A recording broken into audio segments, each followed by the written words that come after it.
Assalamualaikum warahmatullahi wabarakatuh. Segala puji bagi Allah Subhanahu wa taala yang telah memberikan kita beribu-ribu nikmat, di antaranya nikmat sehat dan nikmat sempat.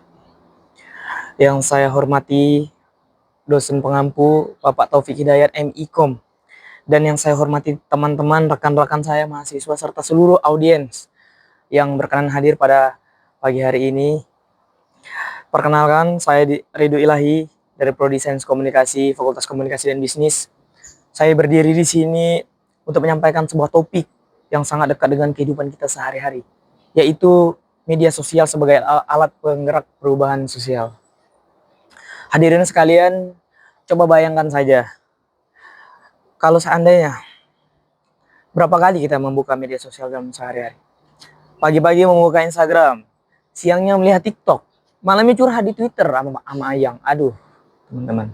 Semua itu sudah menjadi kebiasaan, bahkan gaya hidup kita sehari-hari. Ya, mau nggak mau kan kita mengikuti zaman sekarang kan. Namun apakah kita pernah berpikir bahwa aktivitas itu tidak hanya berdampak pada diri kita, tapi juga memiliki kekuatan untuk mengubah dunia di sekitar kita ini, teman-teman. Gimana tuh? Nah, ya, media sosial bukan hanya tempat hiburan. Ia adalah sebuah alat perubahan sosial. Ia bisa menyatukan suara, membentuk gerakan, bahkan menjatuhkan kekuasaan yang zolim. Mari kita mulai dari Arab Spring, sebuah gerakan rakyat yang mengguncang Timur Tengah pada 2010. Berawal dari unggahan video dan status Facebook seorang warga. Dunia internasional tersentak, rakyat bersatu memulai melalui media sosial. Pemerintah jatuh, dunia berubah. Wah, gila. Ini benar-benar parah, teman-teman. Kita mendapatkan berita itu dari mana coba? Ya, dari media sosial, dari sekarang. Contoh lain, gerakan Black Lives Matter di Amerika. Video kekerasan terhadap George Floyd viral di medsos. Dalam waktu singkat jutaan orang turun ke jalan.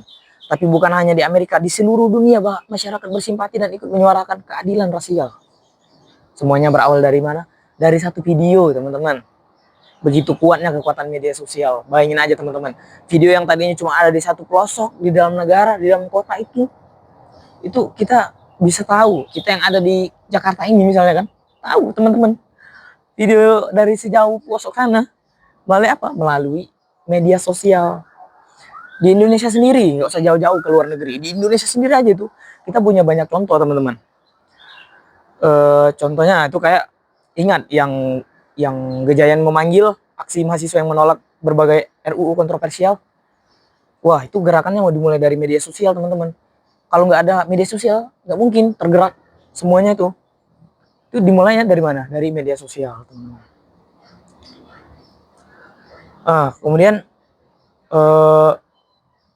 aksi yang tadi Gejayan memanggil tadi, itu dari media sosial turun, sampai ke jutaan rakyat. Bayangin aja, teman-teman, turun ke jalan secara ramai itu.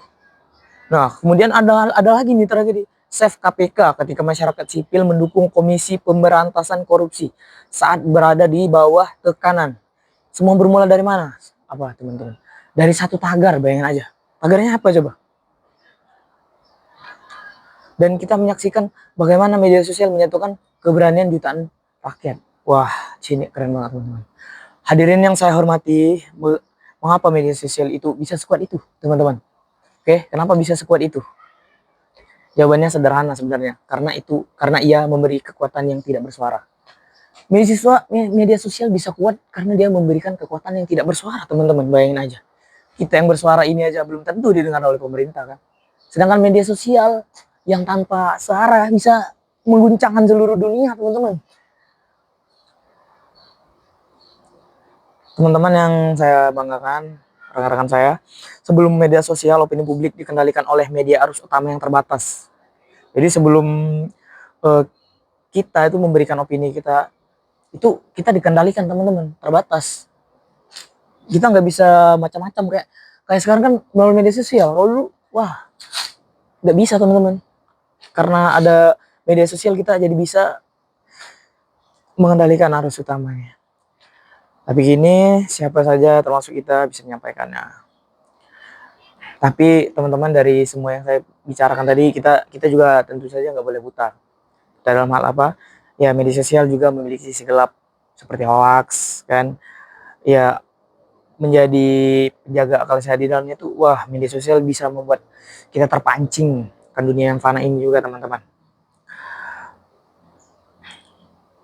Oke teman-teman, menurut saya sendiri itu media sosial nggak cuma tentang selfie, story, jalan-jalan, hiburan yang kita posting, tapi ya lebih dari itu, ya adalah alat yang bila digunakan dengan bijak bisa mengubah masyarakat, bahkan bukan cuma masyarakat, tapi seluruh dunia, bisa menggerakkan semua hati seluruh dunia, tergantung bagaimana cara kita menggunakan media sosial tersebut.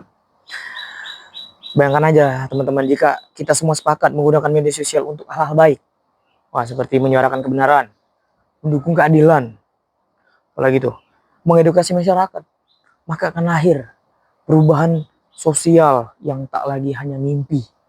Yang dulunya perubahan sosial itu hanya sebuah mimpi teman-teman, tapi kalau seandainya kita bergerak secara ramai-ramai melakukan hal baik melalui apa, melalui media sosial, itu bukan hanya sekedar mimpi teman-teman, namun akan lahir perubahan sosial yang sebenarnya teman-teman. Melalui apa? Melalui media sosial. Karena karena setiap perubahan besar itu selalu dimulai dengan langkah kecil, dari satu cuitan, dari satu video, dari satu postingan, dan mungkin dari diri Anda atau diri saya sendiri, dari kita semua. Mungkin itu bisa teman-teman.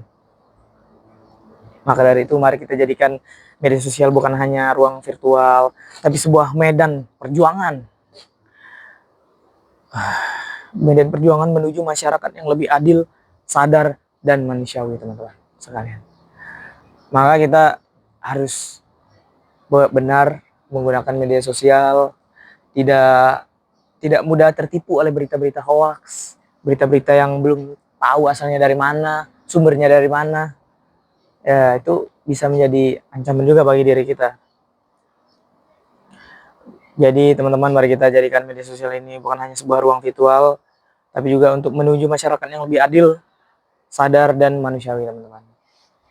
Mungkin saya tidak bisa ngomong lebih panjang lagi saya, karena materi yang saya bicarakan sudah benar-benar habis. Inti dari materi saya ini, kesimpulannya, jadikanlah media sosial ini sebagai ajang untuk kita berjuang, berkompetisi, melakukan hal-hal baik, bukan melakukan hal yang tidak baik lah, atau lebih parahnya lagi menyebarkan hoax. Jangan sampai teman-teman. Maka dari itu gunakanlah media sosial sebaik-baiknya mungkin. Saya Ridho Ilahi, mohon pamit diri. Billahi fisabilillah, fastabiqul khairat. Assalamualaikum warahmatullahi wabarakatuh.